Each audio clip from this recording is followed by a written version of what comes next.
ఫ్యూచర్లో ఏది చూసినా కూడా మ్యానుఫ్యాక్చరింగ్ కూడా గ్రీన్ ఎనర్జీ వాడితే దానివల్ల అడ్వాంటేజెస్ ఉంటాయి. టోటల్గా గ్లోబల్ వార్మింగ్ తగ్గే పరిస్థితి వస్తుంది. Not only green hydrogen, it is leading to green manufacturing.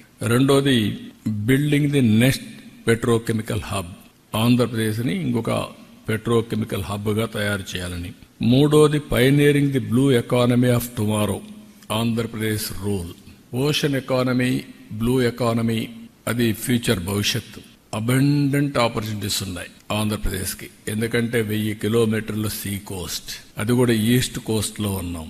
ఇది ప్రపంచానికే గేట్ వేగా తయారవుతుంది. దీన్ని ఎంత ఉపయోగించుకుంటే అంత సముద్రాన్ని ఉపయోగించుకొని మనం ముందుకు పోయే పరిస్థితి వస్తుంది. అందుకని బ్లూ ఎకానమీ పైన ఏమేం చేయగలుగుతాయో కూడా ఫోకస్ పెట్టాం.